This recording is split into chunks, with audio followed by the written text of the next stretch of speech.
Small money will go there. But no matter what, these 4 places there, your money must go there. No matter how young you are, these 4 places there, your money must go there. Amen. You have to distribute all your money. Bills. Or they're even spending more than they earn on bills. That's bad. You have no future if you live like that. Your money must go to. Next slide. And so the third one, which is the savings, that's what I'm going to focus on today. Amen. One of those 4 buckets is savings. It doesn't mean to save money. It means you are setting money aside for A, emergency, and or B, purchases you want to make in the future. Anytime, any purchase you want to make within the next 2 years, you set money aside to make those purchases. I hope you understand. So that's what we call savings. You are setting money aside, or the money you set aside to make purchases or for an emergency. Next slide. Now, there is a biblical basis for that. The Bible encourages us to do that. I will read just some of them. Ecclesiastes 11 verse 2. It says, divide your portions to 7 or even 8. Divide your portion. I mean, when the money comes, do you understand? Because you do not know the misfortune that may occur on earth. The future is uncertain. Emergencies may happen. You understand? Mishaps may happen. Therefore, when the money comes, some of the binkoha is some the things you spend today. Some of the binkoha will be things that will happen tomorrow. Divide it. Okay? I know this text can also be interpreted to mean diversification of your portfolio. In other words, when you want to invest here, so that when one industry crashes, the other industries are there to support your investment. Okay? But it also means when you make your money, those 4 buckets. You understand what I'm saying? Those 4 buckets, fill them. Because you do not know what will happen in the future. As a matter of fact, there are some things you know will happen in the future. You grow old. You grow weak. That one you know for a fact. That is why you have to prepare. If you won't prepare for anything, prepare for the certain future. It's certain. You grow old. You grow weak. You can't work plenty again. So that one day, it will come and meet you 100%. So you have to prepare for it. I hope you understand. But in the immediate time, your car may break down. You didn't plan for it. You don't want it, but it happens. When it happens, what are you going to do? Are you going to borrow? No, you should not borrow for that. So that's where the next text comes in. Proverbs 22 verse 7. It says that the rich rules over the poor, and the borrower is a slave to the lender. You see, when you don't set money aside for the future and bad events happen, you go a borrowing. And Bible says when you put yourself in the position where you have to borrow for basic things, you are a slave to the one who is lending the money to you. God doesn't want his children to be slaves, especially financially. So he's giving us wisdom. He's giving us knowledge. When you make money, don't chop all. When you make money, don't spend all on bills. Let them go to these 4 buckets. One of them is setting money aside for future purchases or for emergency. That's what we call savings. Amen. Next slide. It's important to not confuse savings with savings account. They are not the same. Savings account is the place in the bank where you put the money. The savings is the actual money. The presentation today is about the money, not the account. It's sad because I asked somebody, do you have savings? So I have a savings account. I didn't ask about account. I said, do you have the money? Do you have the savings? And come to think about it, but they are happy placating themselves that they have savings accounts. So they have savings. If your savings account is empty, you have no savings. I don't need savings account. I need the money inside accounts. Amen. So savings is more important, or is more important than the savings account, and it's different from a savings account. Don't confuse the two. Amen. Next slide. Next slide. Don't also confuse it with investing. But now you understand. Investment is different from saving. Saving is when you set the money aside for a purpose, immediate term, short term, medium term. But investment is when you use the money to buy assets like bond, asset like shares, assets like another business, okay, assets like IUL, and you leave the money alone, okay, for the money to grow for you. That money will make interest, compounding interest. Compound interest means it will make interest. That interest will yield another interest, and that interest will yield another interest. So there will be interest on the interest, and it will keep revolving like that. So the key here is that when you put your money into an investment, leave it alone. It's not one of those things you put your money inside and then it's my money, so I'll go for it. Otherwise, you're not preparing for those big future to come in the next 10 years. So don't confuse savings with investments. What we are talking about today is savings. Money that you set aside. You they look the money they look you. So that in times when you need the money, you can go grab it. I hope you understand. Investment is where you put the money and you forget it and leave it alone to grow. Do you see the difference? Do you see the difference, my friends? That's an investment. We will talk about investment in the future, but I just wanted to make sure we are not confused at this point. Next slide. Next slide. All right. So these are some of the purposes for which we do savings. Some of them. I'm going to spend some time on this slide, so I need you to stay with me. Why do people save money, or why should we save money? What are the purposes? You save money so that when you lose your job, or if you lose your job, you can still have money to live by or live on. You see, until Trump came, all those who had federal jobs thought they were safe. They would never be fired. But what think they happen now? They are scrambling. So you can lose your job. You may lose your job. If or when you lose your job, how are you going to survive? If you do the 4 bucket things that we've been talking about, it means that if you lose your job, you have money by which you can survive till you get another job. There shouldn't be a shake up and a tornado in your house just because mommy has lost their job or daddy. There shouldn't be. You should still continue to sail nicely in the house. Nicely, no stress, no pressure, no thunder in the house till you land another job. No anger, no unnecessary fights just because you lose your job. If you take care of those 4 buckets I've been talking about, there will be money that you'll be spending whilst you frantically look for another job before that money completely runs out. Even if you are single and you lose your job, or you don't like it where you are working, they are stressing you or something, and for some reason you decide to quit. I don't advise that you quit when you don't have another job lined up. You have a job, stay on the job till you get a better job before you move. That's what I advise. But if for some reason there is a gap where you are not doing any job and you are now working to get another job, how do you survive while you hunt for another job? That's where your savings come in. You should have saved for that. The second purpose, or another purpose why people, or why you need to save, is for emergency car repairs. Cars, is a machine. It can break down. They do whatever they like whenever they like. When it breaks down, maybe the cost is not, you don't have an insurance cover, or maybe the fault is not one that the insurance covers. You should be able to fix your car and fix it today, go to work tomorrow. You should be able to. How are you able to? That is if you have some savings. You understand? Or you're planning to have some remodeling of your home, or want to do some expansion of your home or something. So you have to save money, save up for that. You don't do an investment for that. You save up for that. Or you're planning to go on a vacation. Every year you want to go on one vacation, at least. When the Lord blesses you and raises your status, you make it 2 vacations per year. 2. Now if you are here, 4. 1 per quarter. In order to be able to go for that vacation, you have to save up for it. Don't count on credit card. I beg you. That one will be your money. They are lending it to you for 30 days. So don't count on it. But you should have saved up. So let's say you want to go on vacation next year, June. So you do all your calculation. Maybe I'll need $3,000 for that June vacation. So between now and maybe May next year, you have to be saving up kakra.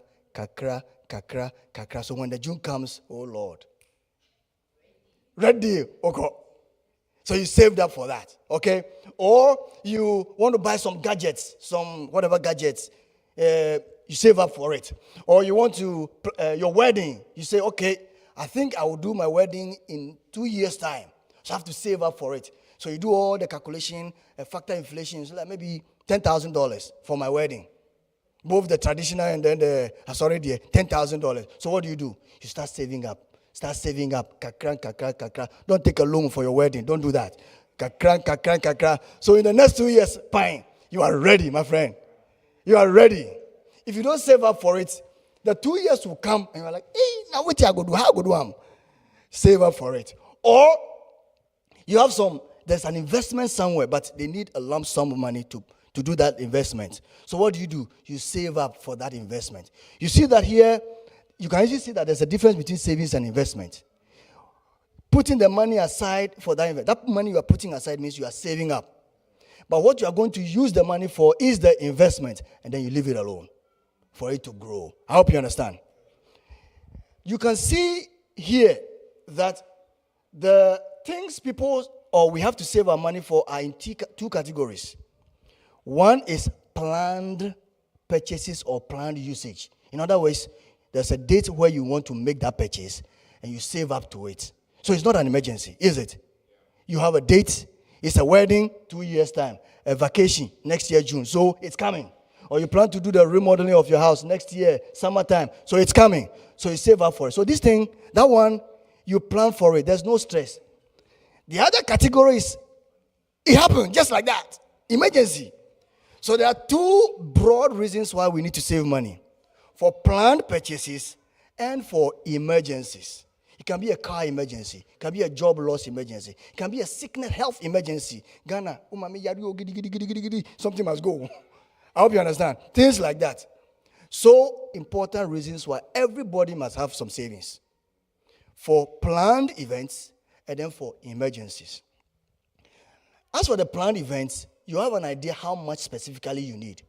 So you're going to do a wedding. Like I said, you plan, factor inflation, and you say 10,000. So you save up towards 10,000. You've given yourself 2 years to do that. Oh, you want to go on vacation, $1,000. Vacation in Ghana, vacation in Bahamas, whatever. Do all the flight tickets or do all the calculations. Factor inflation, maybe $1,000. That's okay. So you save up towards it. I hope you understand. The emergencies, it just happens like that. Now, so for the emergency, someone will say, as for emergency, we don't know what the emergency will be, and therefore we don't know exactly how much will be involved. So emergency, you don't know. The plan ones, you have a good idea. So how do we even know how much to set aside for emergency? There's a rule of thumb. It's just a recommendation. That make sure you calculate and know how much you spend a month. Yes. So this is where the whole thing, I'll come to that. Then save up to 3 months or 4 months or 5 months or 6 months worth of your expenditure per month and put that money aside. That's an emergency fund. I hope you understand. So when you do that, more than likely you are comfortable. It is hard that you have an emergency that will cost so much that 6 months worth of your expenditure will all be wiped up like that. It's hard. Even if it happens, it means that you already have some money already there, and all you need is some extra small help to top it up. I hope you understand. So the rule of thumb is that save up to 3 or 4 or 5 or 6 months worth of your expenditure and put that money in an account. We'll talk about the account soon. And wait. And that money, you don't touch it. You just see it, look at it, and say, okay, stay there. Until an emergency comes, I'm not going to come visit you. I hope you understand.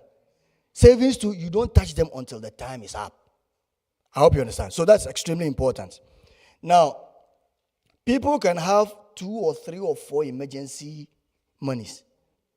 People too can have just one. So someone can say, I have an emergency fund for car, my auto emergency things. So that when my car acts up, then I'll go to the auto emergency and use it. Then I have an emergency for in case I lose my job, because now the world is uncertain. So we call job loss emergency, okay? Then I have another emergency for another thing. Anything that can happen emergency. Maybe house my house gets destroyed or a tornado emergency, whatever. So you have emergency, plenty emergency. If that works for you, excellent. I hope you understand. Sorry? It doesn't have to be. You have to save up to it. Save up kakra. And pray to God that before you hit your target, nothing happens. Pray that before you hit your target, nothing happens. That one, prayer. All right. Someone can have plenty emergencies and put a name on each of the emergency. But if you are like me and your brain can go around complex things, you have one big emergency. Bang. So instead of having 8 to 6 months, I can say 1 year worth of expenditure is there. So that whatever the emergency is, whether it's a north emergency, car emergency, job loss emergency, health emergency, I'm going to the same account. So whichever works for you. But the point is that you must have money set aside so that in case there's an emergency, you can go grab that money and use it. I hope you understand. Very, very important. That's savings, so that's not an investment. So savings is for emergency and for planned purchases. Next slide, please. And so savings must obey these 4 principles. Savings. Number 1, it must be money set aside where you can easily go grab it when you need it. It must be located where you can easily access it. This is not investment. As for investment, they make it hard that for you to even get it. To the point that when you go for your investment, you pay penalty. But yeah, there are penalty. You try and sell your shares with Amazon. Either you pay penalty or you pay hefty tax on it because they want to encourage people to leave their money to grow. That's the mentality behind investment. But when it comes to savings is money that is supposed to be so close to you. I hope you understand. So, number 1, it must meet the requirement of being easily accessible. Easily accessible whenever you need it, especially for emergencies. You can't go through processes. No, you have to go grab your money when you need it. Or when the time has come for you to go for your vacation. Vacation time has come. I got to go. I hope you understand. All right. The next principle is that it must just be enough. You don't want to heap too much money in your savings. The extra money you are putting on your savings should have been invested somewhere. So do your calculations, do all your plus and minuses, and then put just enough of what you need in the savings. So if you think that you need $1,000 for a vacation, put 1,000, maybe 1,200 be. Don't put 3,000 for your vacation. That extra 2,000 should have been an investment making more money for you. I hope you understand. Just enough. That's the second principle. The third principle is that money must be safe. That it must not have the risk of being lost. Very important. When you put money in an investment, there is an associated risk. You can lose some of the money, you can lose all the money, or you can make a lot of money. But what you are saving for, especially for emergency, they must be put in a place where they will be there for you when you need it. There will be little to no risk associated or risk of loss. Very important. Because you can't imagine that when your car breaks down, you are going for your money, and all of a sudden, your money has been halved. You don't want that. So that, as for your savings, they must be safe. And number 4, depending on what you are saving for, the money must be rebuilt, or that account must be rebuilt after you have depleted it. Example, if you're saving up for a vacation, you want to be going on a vacation once every year. So next year, June, you want to go on a vacation. So you save up, kakran, the June comes. Now this can in Bahamas, what could this can waba? But the following year, you want to go to another vacation. So you have to rebuild that account again. I hope you understand. You have to set money aside again and again. Then the following vacation, you go. Okoba, back to square one. You rebuild again and again. So some of the money you save, after you have depleted it, you have to rebuild it. But some of the things you save for, they are one-time things. So once it's done, it's done. You don't save up for it again. Example, all things being equal, your wedding. All things being equal, your wedding. Our desire is that we all get married once, and that's it. Meboa. So if you save up for your wedding, kakran, and the wedding comes and is gone, you shouldn't be having any savings. Okay, unless you want to do renewal of vows. Okay, yes. But for your wedding, Abrantia Awesisu, now, renewal of vows. Abrantia, now you have Siso. You.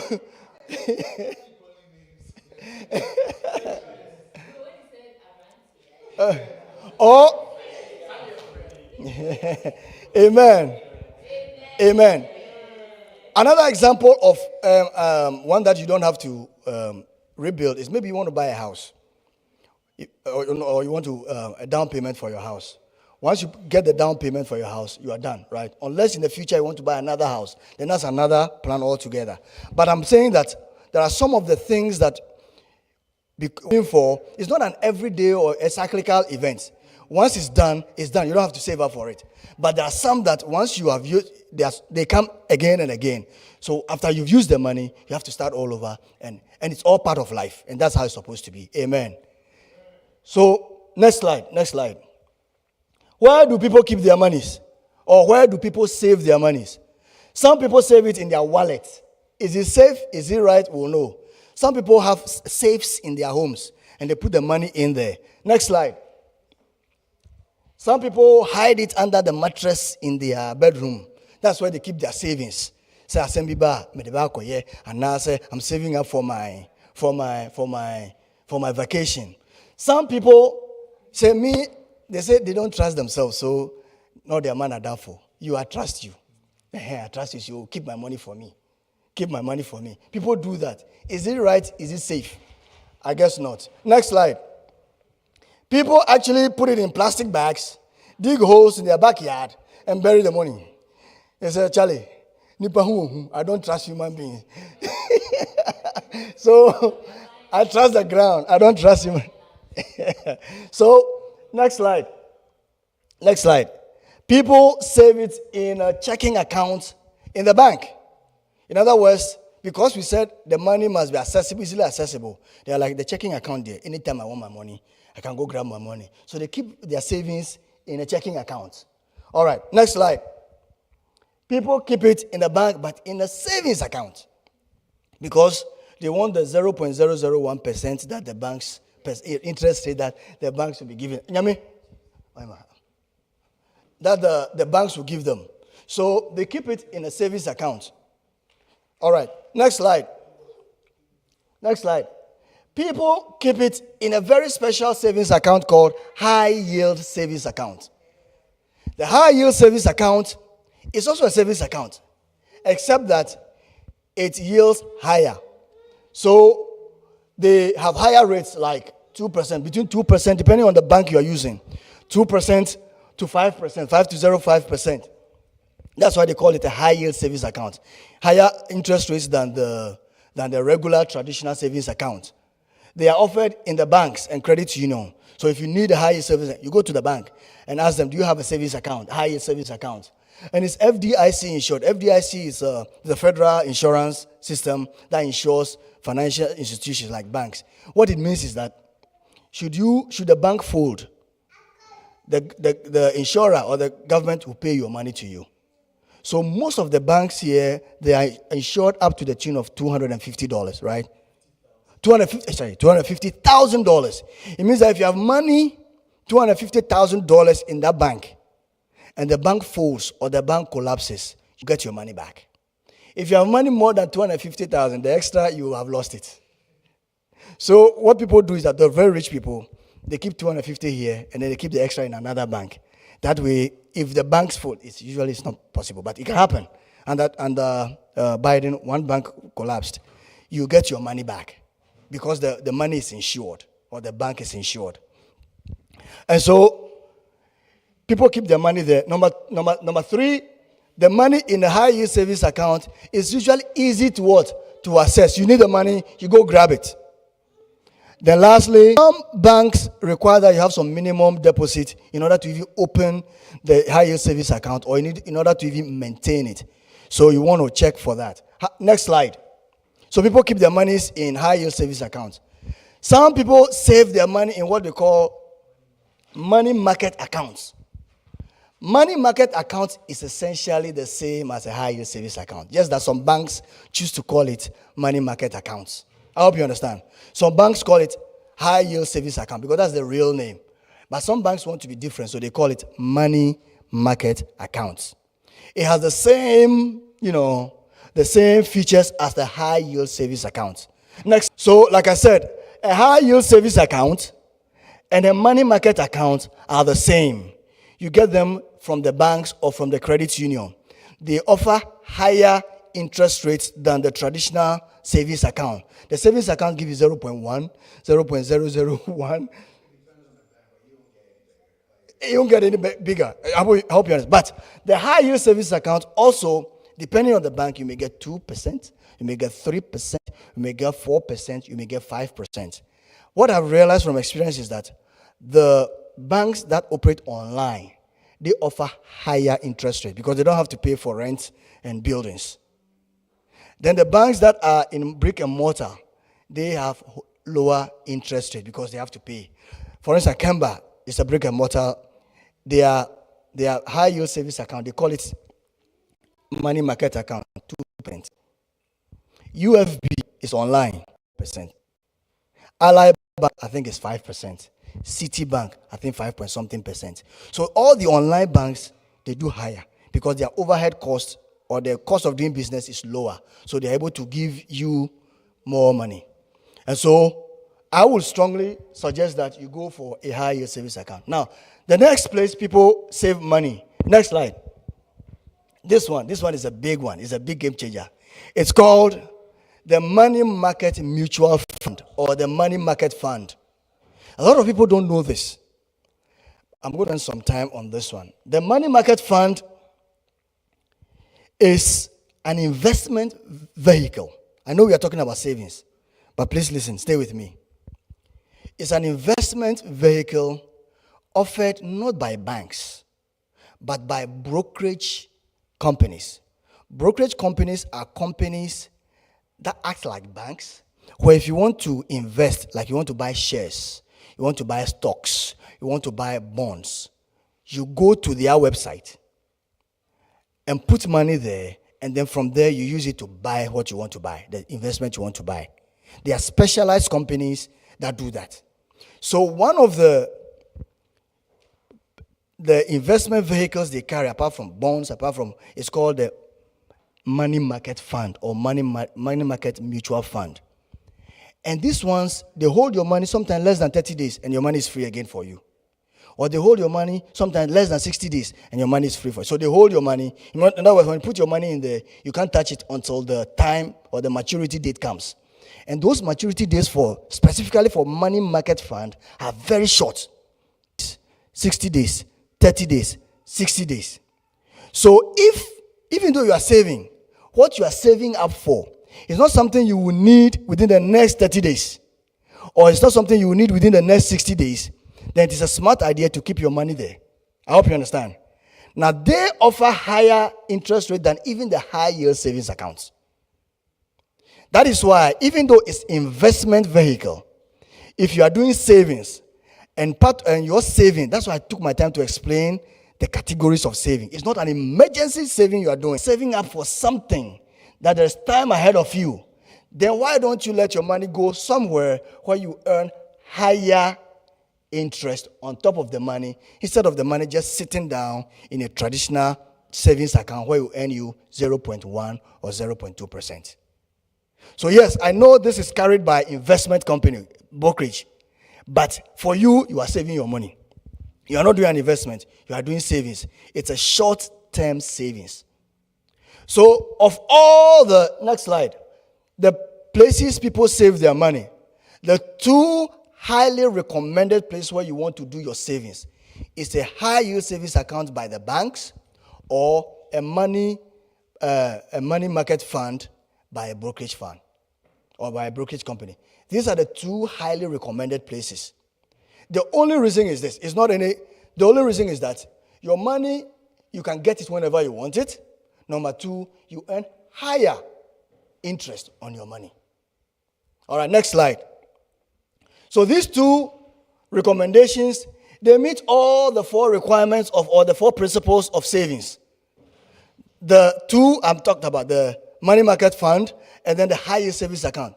They meet all the 4 principles of saving. In other words, you can easily get your money when you want it without savings or without charges or penalties. Number 2, you can save just enough of your money in there. Number 3, they have little or no risk of loss. The money is safe for you. Whenever you want it, you get your whole money back. Number 4, you can rebuild that account after depleting it if you want to. And the 5th, which is the bonus, is that they offer higher interest rates. So, how do you feel about saving up for your vacation? And by the time you put all your every month or every paycheck money in there, you realize that the money I had put in them, actually, I had put in 5,000, but I checked my bank account and I actually have 5,500. You'll be happy, won't you? It's because you chose to put it in either a high-yield savings account or a money market fund. Compare that to your friend who put it in a traditional bank account. By the time she goes there, she's going to find $5,001 on top because the banks were paying her peanuts.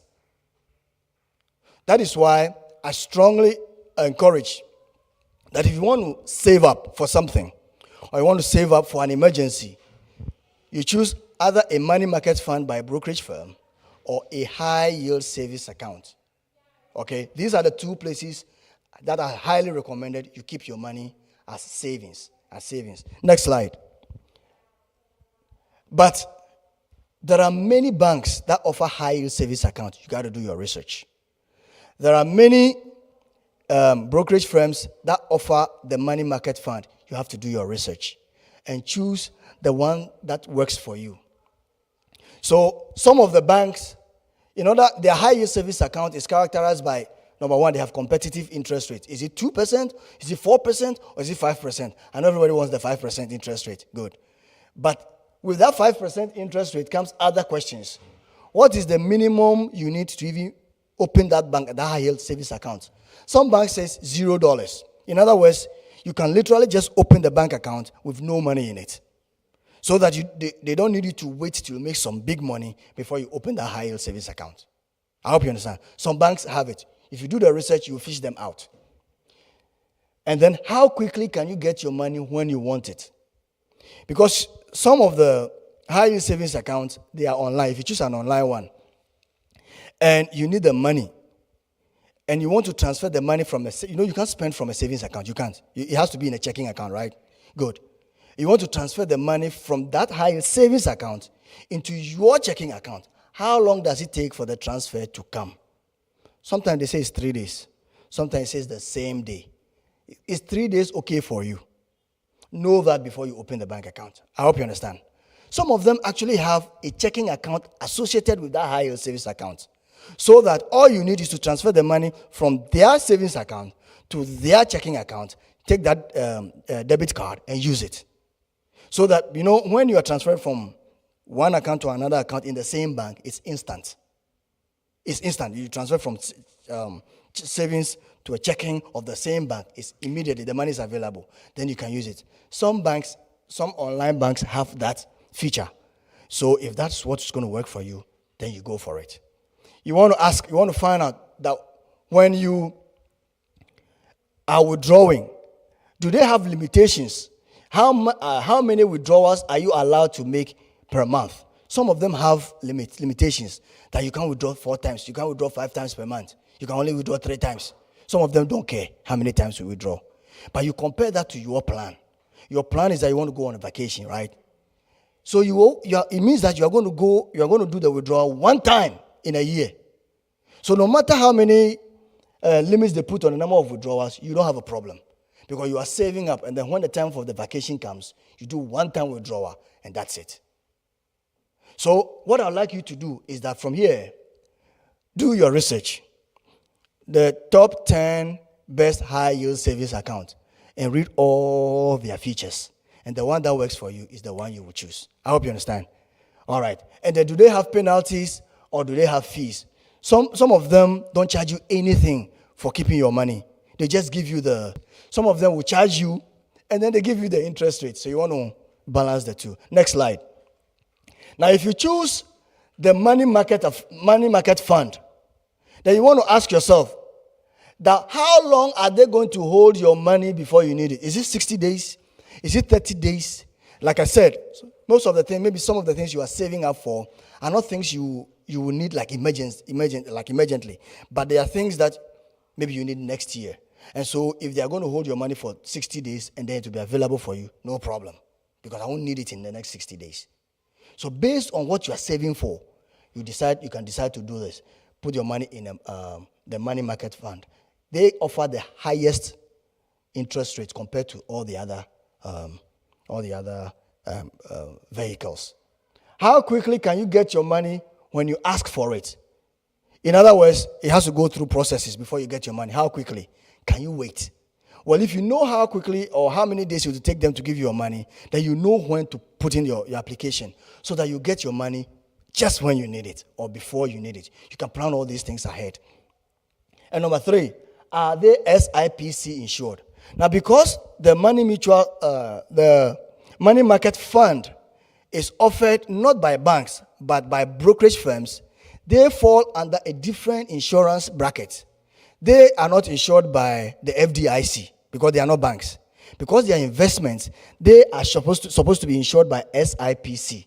It's called something Insurance Protection Corporation something. So are they insured by the SIPC? What it means is that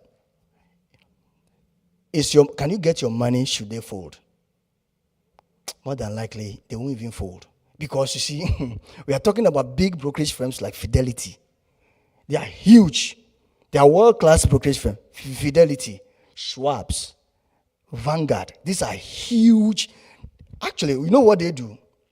The government require of them to insure investments up to $500,000. You know what they have done?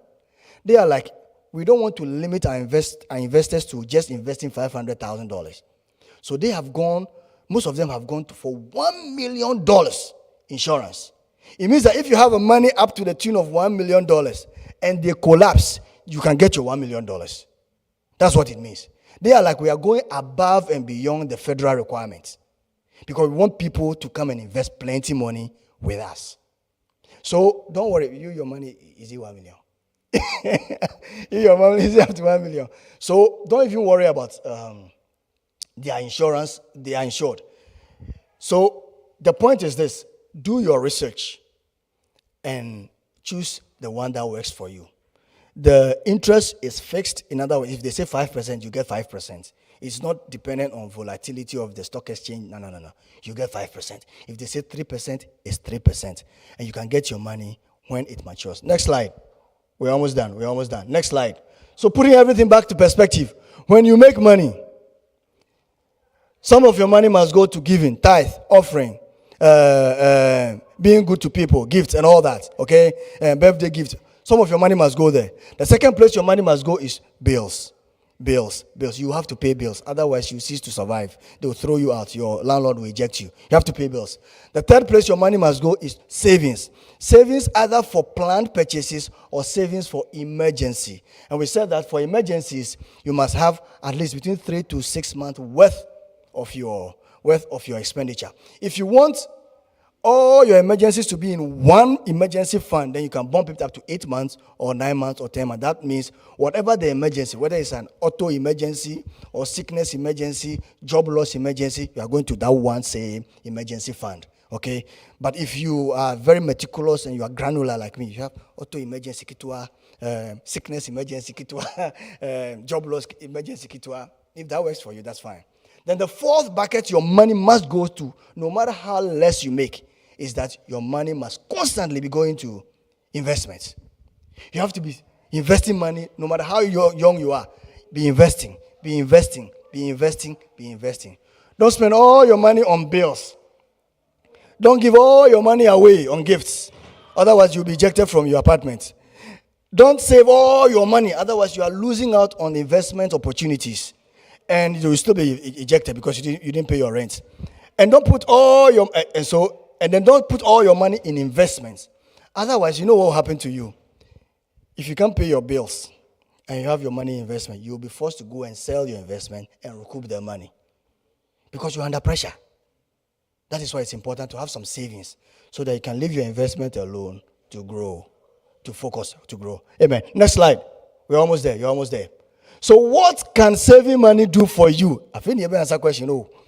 What can saving money do for you? Number one, it can give you peace of mind, knowing that you are ready for that vacation. You are ready for that marriage. You are ready, or you are on course.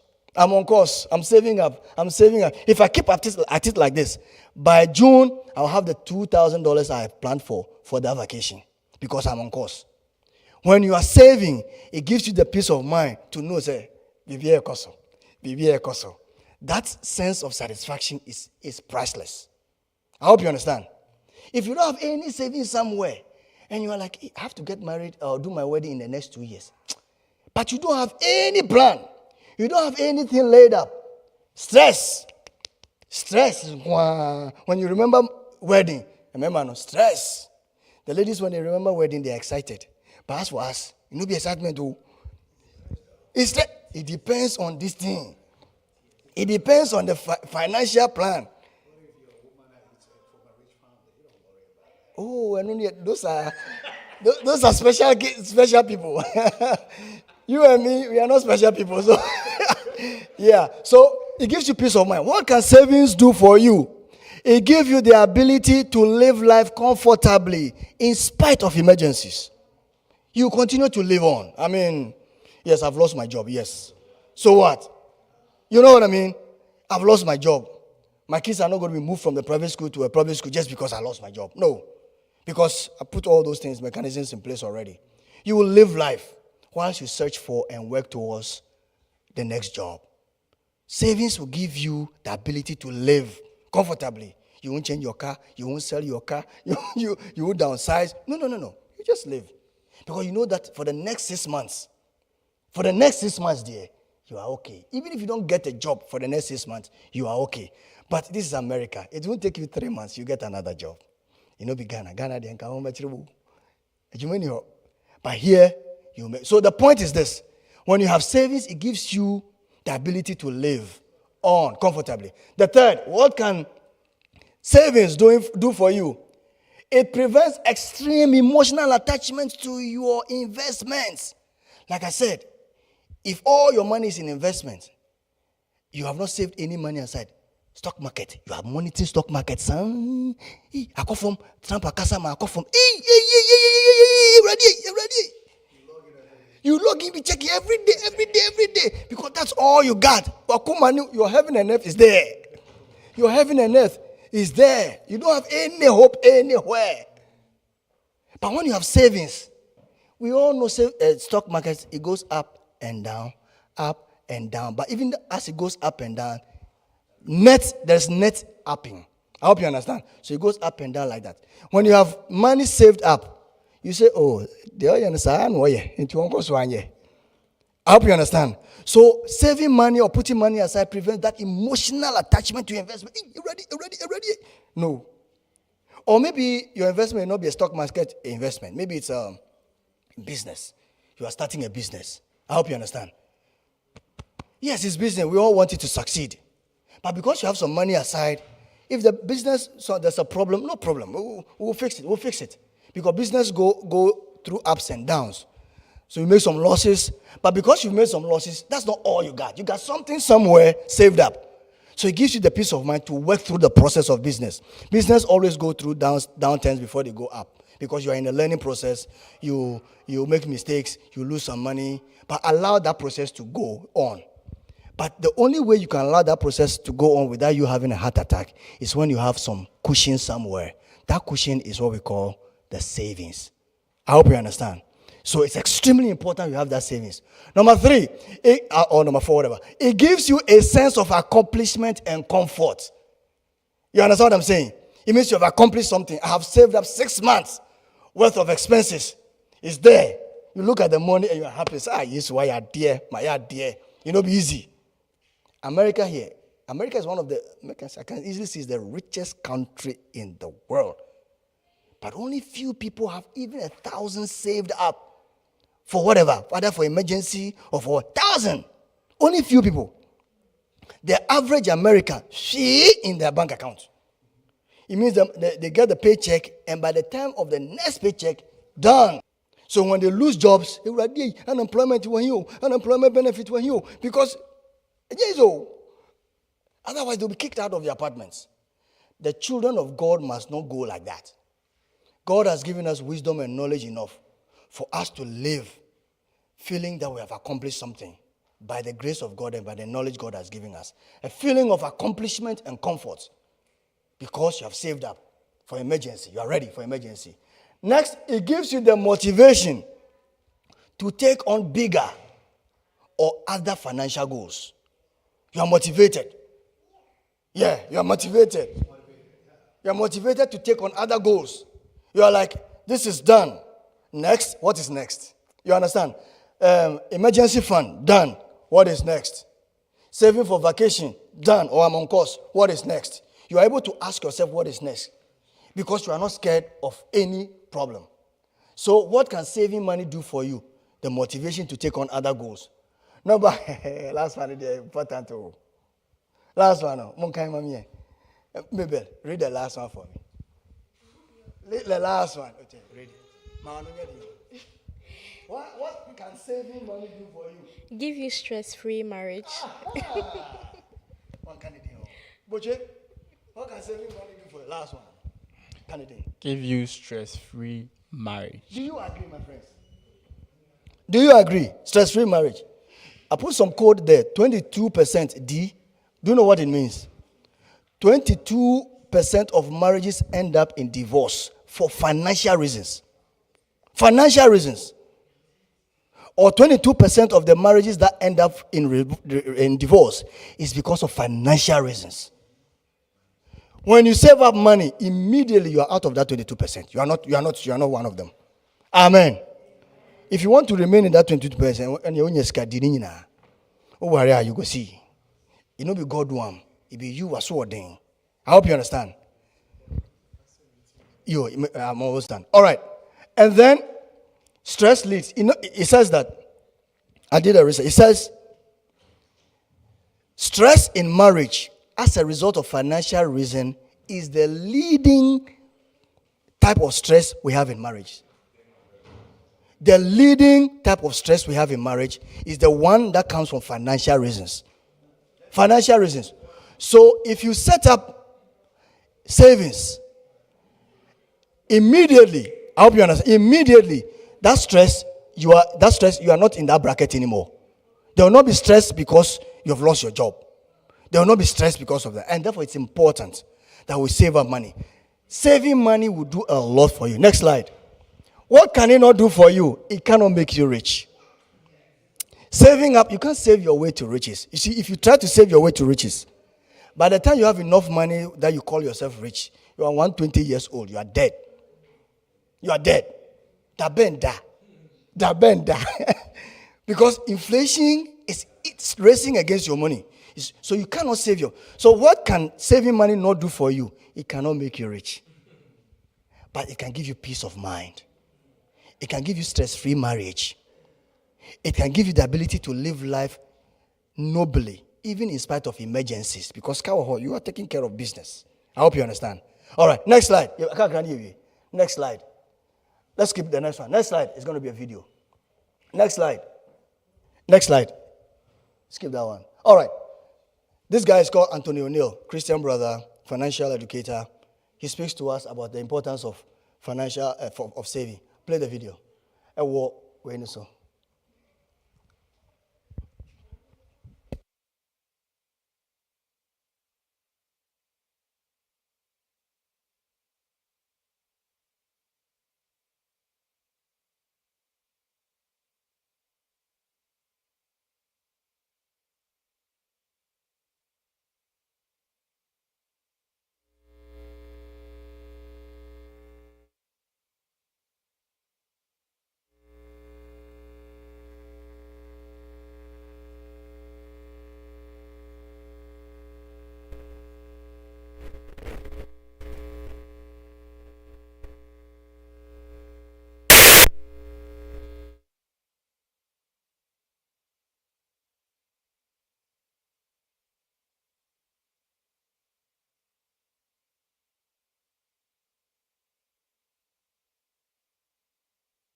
especially if you are in Guinean church. I would say Ghana for your culture and send I am kind of say no uncle beba and if you do savings, it gives you that confidentiality, privacy too.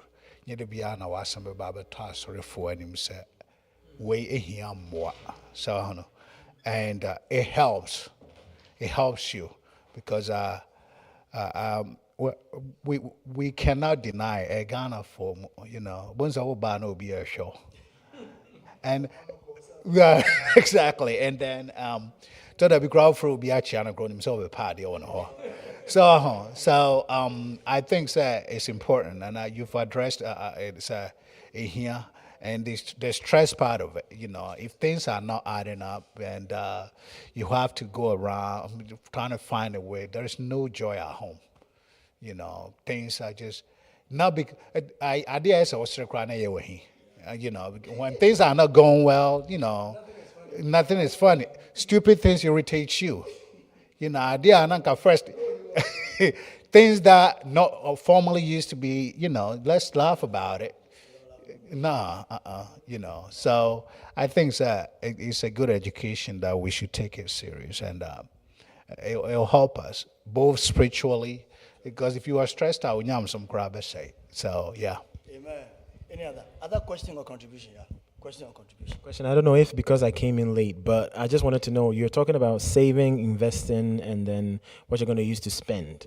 What are some of the percentages that you would advise? I know some people say 75, 15, 10. How much do you? Yes, after your 401ks and the rest. We didn't really talk about that today. Our focus was on the savings, but I just mentioned the investing in passing just to bring about just to help differentiate between the two. So, yeah, there's a rule. And based on his question, it all depends on somebody will give you all the ratios that you have to the percentages, but at the end of the day, it depends on your income too. And the things that you have to take care of, like if you have a whole lot going on, definitely suggestion that 25% should go to your savings will not work. So it depends. I mean, we've read a whole lot of books and investment ideologies and what to go by, but it depends on what you got going on. Yeah, someone will. I think the most important thing, and I also stress that, is that emergency fund, that savings that you keep talking about. If you have that intact, I feel like most of the time, even, put this amount into investment. If savings is intact, you have the chance to even contribute more to your investment. But if the account is not balanced and then you're always in red, having a percentage wouldn't even help you, because already you can't even, the bills are not adding, the money is not adding up to the bills. So the percentages, I personally normally, I feel like it's more of individual. Like look at your accounts, look at your bills, and then decide, okay, how much am I able to save? How much am I able to invest for my future? If you have some loans that attract interest, should you save the money or you should pay the loan first before you start saving? I don't know if he spoke about it, but that's my question. Doug. Oh, you also have another question too. Is it? Able to provide me with the answer. Because he's a CPA.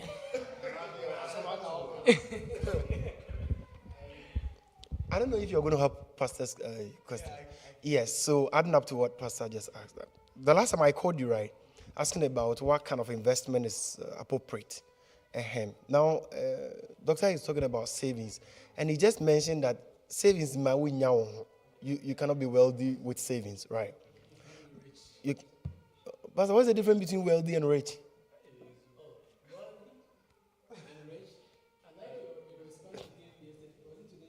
Okay, so if you want to be rich, you are not looking at your savings. That's what doctor said. And my question is there, apart from saving, is there any other way? And we all know that investing in businesses and other stuff bring a lot of money.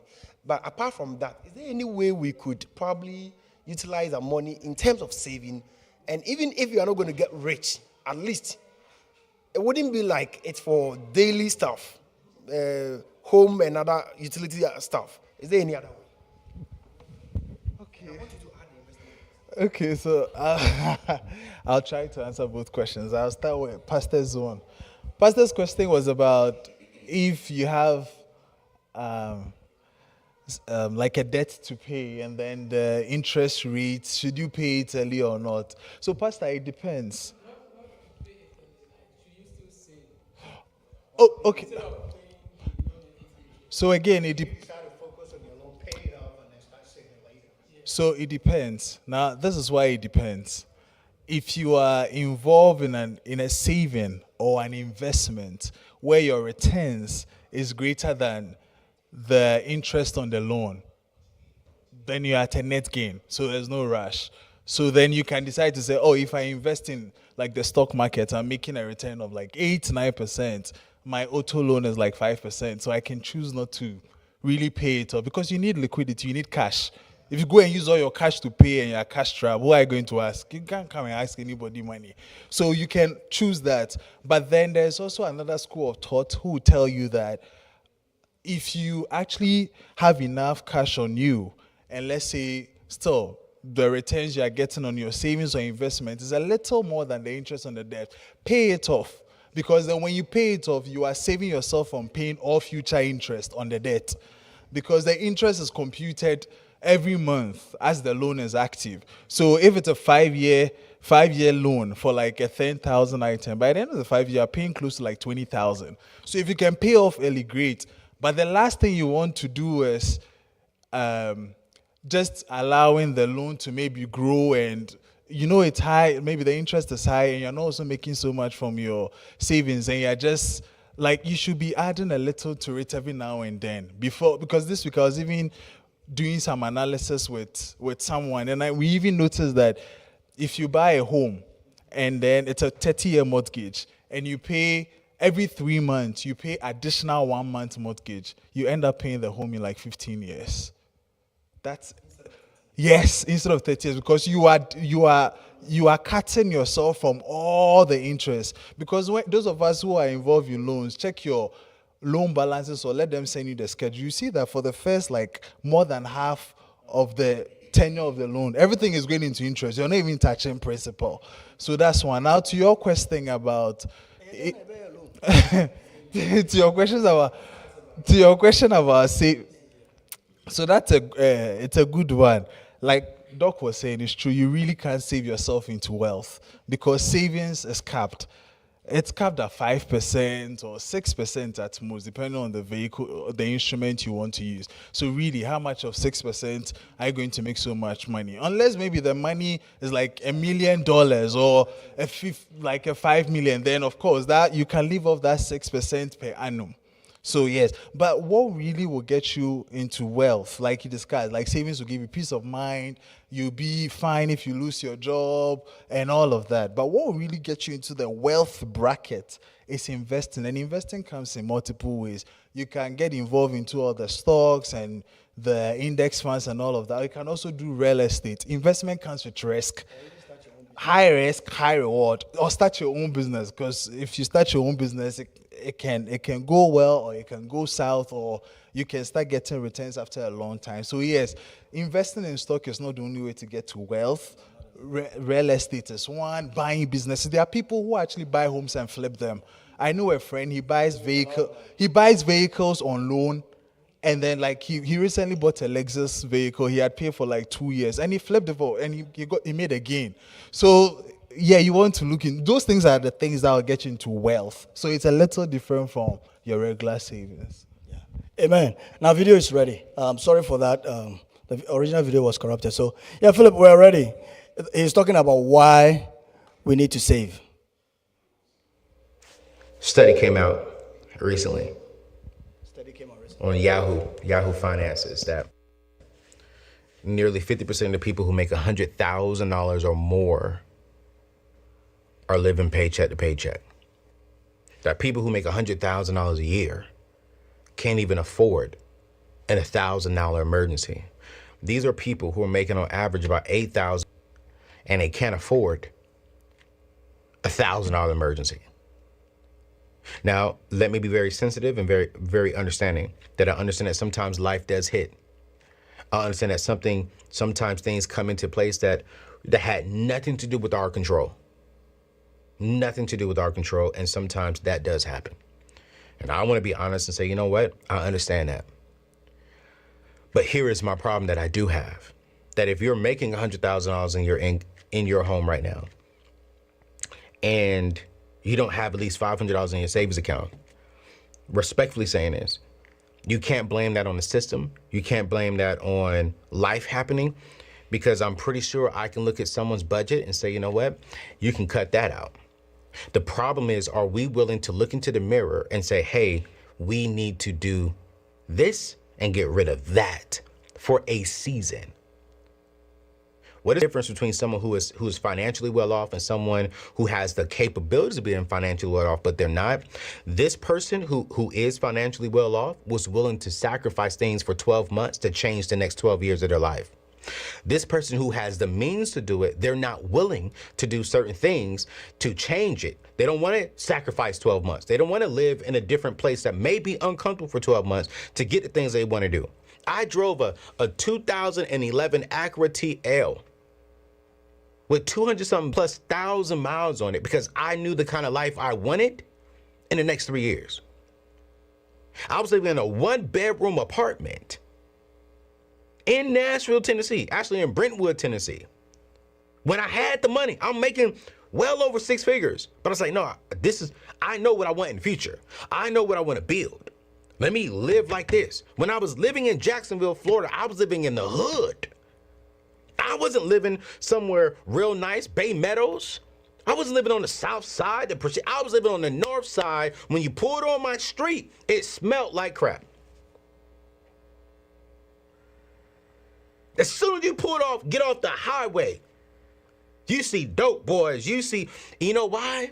It was because I knew the life that I wanted to live. And I knew that I wanted to have a certain amount of money in my savings account. I knew that I wanted to have freedom. And I knew that if I am temporarily willing to sacrifice certain things, in the future, I can have every daggone thing that I want. And here's the thing, single people, watch me. Single men, watch me. And I'm going to give you the last 2 bank accounts. But hear me right now. Single men, who gives a crap about the kind of car you driving, the kind of house you're living in right now? Because like, here's what I want to say. Don't wait till you get your family to where now you got to make those sacrifices. Make the sacrifices when it's just you. So that way you're in a position to when you do get your wife, when you do get your spouse, you don't have to worry about making sacrifices and, baby, we got to do this. Baby, we got to do that. Nah, when your baby come, when your wife come, when your loved one come, when your children come, you ain't got to take them through a lot of sacrifices. I'm able to do the things I'm able to do now because I was willing to sacrifice. I was willing to do certain things. I moved into the hood. CJ would tell you, I was living in the hood. I bought a house in the hood. The first day I moved into the house, older lady came over there and asked me to take it to the corner and go get her some weed. Older lady, she got to be 50 years old, knocking on my door, and face and mouth on the door. And I'm coming to them like, ma'am, hello? I'm talking about, I got my protection trained dog. I got my gun on me. Well, every time we go outside and we walk around, you know why? Because I wanted to build wealth. And I knew that if I go buy this home in this particular neighborhood, right, that is an gentrified area that I can immediately, if I sell this, that's going to be money. I kept that townhome for 9 months, made over $100,000 when I sold it. What am I saying? What sacrifices are you willing to make to change your financial situation? If you're making $100,000 in your family and you're still struggling to live paycheck to paycheck, it's not because of the system. It's not solely because life hit you. I guarantee you, if I look at your budget, I could find some places in there that you would hate to say no, because some of y'all make your wants your needs. No, you don't need it. You've just gotten so accustomed to having this thing to where you want it.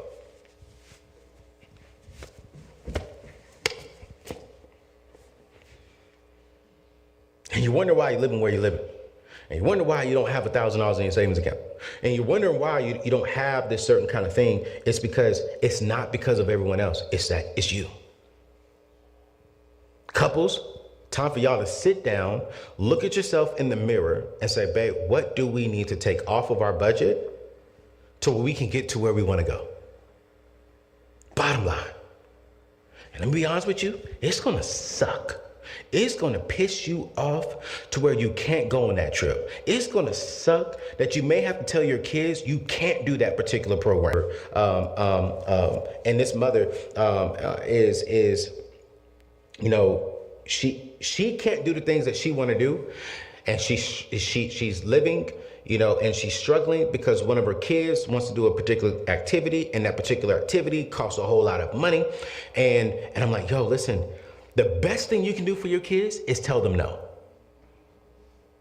Because if you are at a place where you're living paycheck to paycheck and you're having to borrow money and max out credit cards just so that your kid can be happy, but then you're stressed, then when they graduate and go off to college, now you're stressed, you're paying back bills, they're in college and they are living good and you're trying to catch up on life. And you never catch up because you're so far into debt, you're not making them count, you're not investing into your future, you don't have a 401k, you don't have anything planned for your future. Now when you turn 60, now you need your kids' help. Huh? The last thing you want to do is be 60 years old and now you are a burden to your kids. What are you going to say? Well, I took care of you, it's time for you to take care of me? No, that is the dumbest thing a parent can say. It was your responsibility to take care of your child, but it was also your responsibility to take care of yourself first. How do you take care of someone else if you don't have the foundation to take care of yourself? Parents get upset when I say that. Why is that the flight attendant says, hey, before you put the mask onto your kids, put a mask onto yourself? Because what good is it for them to be alive and you're dead? If you slip yours on first and immediately get on to them, that's a better situation. Take care of yourself. Breathe. Get a savings account. I know Comments is going to be upset with me today. That's all right, Michelle. Michelle, she'll comment back with y'all. All right, Y'all going to be upset. thank you, Yadibisia. All right, so he was talking about long something, but I hope you get the point. Have a savings account, preferably the high yield savings account or the money market fund, and boost yourself up. It gives you peace of mind. Then the kids will also get the peace of mind too. Okay? Amen. Yeah, the best here. A comment, okay. Yes. I want to play the devil's advocate. Okay. So my sorry, what? Who pray for you? So my problem with such perspective, my problem with such perspectives like what he just did is that it doesn't take other factors into account. And so while of course nobody has to be in such a state where you don't have any of this, and like he's saying, there are a few things I want somebody who is maybe in a difficult state or who feels like comments like this would take a toll on you. See, he talks about living in a hood so that he will save us. My friend, it may not be worth it, because if you die, no matter how much you save, it won't be worth it. So for that can, like, cultures can be different. It may work for him, but do in economics, what is it called? I can't even remember what it's called. Yes, so you want to check, is it worth it saving $200 every month and living in a hood where every day they are gone? Exactly. Opportunity cost. Thank you. So there's that. And I hope that's clarified. That was an important disclaimer. Yes. Exactly. And I another. don't want to associate with that, but the principle of being willing to sacrifice, yes, but not the hood one. Yes. That's a life or death matter. Yeah, exactly. That's life or death matter. And another thing is, if you should meet If you should meet someone today and they do not have $500 in their account, or their account is probably red, it's a bit to be presumptuous. Life events can erode no matter how much you save. That's why there's life savings, and even mentioned IUL. So there are things to take care of that, because you can save so much in your account. One life event can wipe away everything. So exactly like me this week, I went to a car maintenance and 5,000, and I was like, okay, is it going to be worth it? But I have my life in the car, so I had to pay. So like I may have saved 5,000, but it's gone, right? So the dangers. 100,000 month to month. So that there's a context. I think the point he was trying to make is that. He said a year. Sorry. And even with the. I'm not disputing what. No, I'm not. Say that when you are blessed with earnings, and then your budgeting is horrible, and because of that, your priorities are so misplaced that you don't even have anything. That's true. So that's the point he's coming. So that's true. And yeah. Exactly. And another, I'm just encouraging someone that if you've not started, start. Comments like these and things like this shouldn't discourage you, because life events can happen. You don't have control.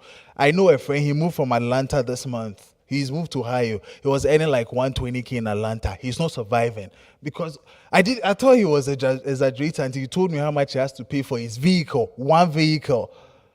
Like in Ohio, we pay like with our two cars, we don't even pay 300. He pays way more than that for one vehicle.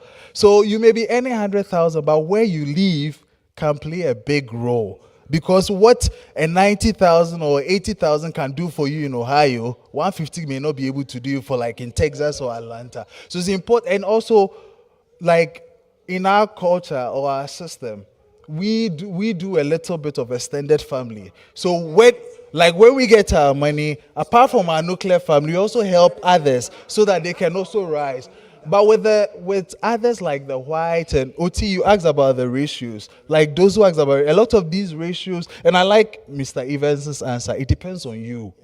Because a lot of these ratios, they don't take those things into account. They practice nuclear family. It's the husband, the wife, and the kids. Full stop. Grandparents, who are you? What are you talking about? Exactly. Parents, maybe. But we consider you want to take care of your little sister. You want your big sister to one day get to a point where now they are not dependent. So maybe for a point in time, things will be tough. So for a point in time, your account may actually not be so good. But it's a phase of life. Keep doing it. Keep practicing. If you're ever in that point, don't be discouraged, because some of these things don't consider all these things like mentioning. So thank you for that clarification and the disclaimers. So the point is, you need a savings account. You need to have money. You need it no matter what. That's no matter what. And no matter how much you are making. The difference is that it will take you a long time to hit your target, but be on course. If you are earning less, it will take you longer. If you are earning more, it will take you shorter. But everybody must be on course towards saving up, either for emergency or saving up for something they plan to do in the future. Everybody must have it. The problem is when people don't have it at all, or the account is there but it's empty. When there has been a lot of disposable incomes, then you can't blame the system. You can't even blame where you live. It's just bad. And so I think that's the point, is when your habit is bad and because of that you are losing out on such things, then there's a problem. We're almost done. Boss, you are the last one. Last one. Sir, your question. No, your question. I'm just adding on to it. One thing I realized is more of a mindset thing. It's savings. We will say all of this, you go back to what you're doing. It's a mindset. Like if you don't tell yourself that, okay, I'm going to do this before I do that. Listen, America spends like $456 billion in advertisement. So if you don't use your money, advertise something for it to be so juicy for you to spend, and then you go back to square one. So having that mindset and knowing that, I can use my money for this regardless, I'll put it there. If you don't set that mindset, you're going to go back to square one. You're going to go back to buying things that are wants that you don't need. So, yeah. Now the casa, no more casa from the front. No Bombay. No, and I come person here. No restaurants near Paul. Amen.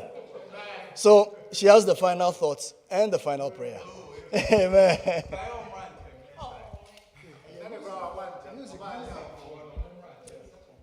Amen. So what I was going to say is say discipline. So here, like you were saying, mindsets, no, and depending on where you are in your life, no, and then what you're saving. So if you're earning like 2,000 and you can save like $100, you shouldn't look at someone who is saving 500,000 and is saving 5,000 a month. So wherever you are in life, and if you're saving $2, you're still saving, and you should be disciplined. Sometimes we're like, oh, it's just $50. Let me spend it. It won't do nothing, but that $50 is what's going to help you to get to where you want to be. And don't look at someone who is saving 500,000 and getting 500,000 and saving 5,000 a month to you who is getting 2,000 and saving $50. And important.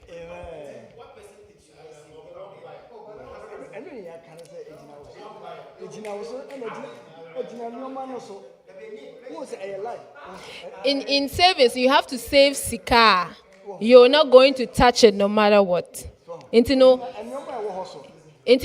not into 2,000. You're saving $50. No, whatever happens, no, you're not going to touch that $50. That's how you're saving.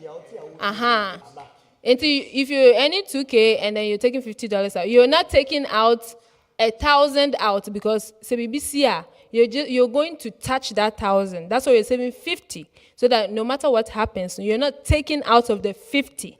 Unless that 50 is the emergency. Yeah, unless there is no other means, no. Unless that is Yeah. what you're saving the 50 for. Like he was talking about the car, no. Yeah. Now they are here.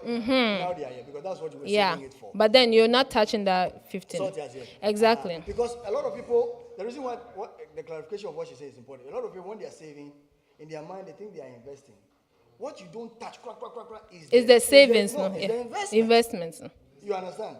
But as for the savings, send it through her. and You whatever have to we use it. Yeah. So, for instance, if you are saving for a purpose, a specific purpose, save your car, plan or unplan. And that's a drew swap, say a car and I will save for. That's a car and I say, and one was so cool. Exactly. But the one found some investment, and also drew what many years in the future. Drew what now the Akoka. So that difference is really important. I've made a difference between investment and savings. Investment, you don't touch it anytime soon. Leave it alone to grow. As for the savings, you keep it till the time comes. And even like Doc, you were saying, there's a system of structure that if it's an investment, this is for those who leave family. Yeah. You already said, if it's an investment and you want to treat it like a saving, the tax system is penalize you. Like, you put money into an investment and after 1 year, you make so much gain, you can cash it. The tax you pay is different from someone who will cash it after like Right. There is this file. There's a file that has envelopes in between that's allocated for every bill that you have. So if you want to try and save, you can start with that. So every time you put the money for the bills, maybe for car for and then you put it somewhere and here for a car and then you take that part out. That will also help. Drawing up plans for your money, it can only get better. You get to points and Oh, this kind of all right. Pacha mom For the closing prayer. and then me stay my afternoon service in area. My mom pie.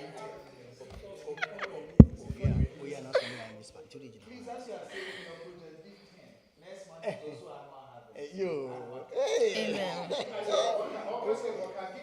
Give me girl. And then the first bucket. When First bucket, Pasha my mom pie. Also so here that was say anyway. So I can't what my boy and my the benefits of saving. Samray ye be sure kwan akofi. Yes, sure will say so. Say yenya yesika. Yes, sure say boy help us to be able to save for a better future. Yes, so yes, sure will say obeka ye ho na otwemu nyina obebo ho ban. Yejuma mu eduane ye bedi baby e beko ka ye de beko ejuma nyina so yes, sure say obeka ye ho bo ebusu so ho ban se ne be ya yente boni bia. We thank you and we bless your name. Amen.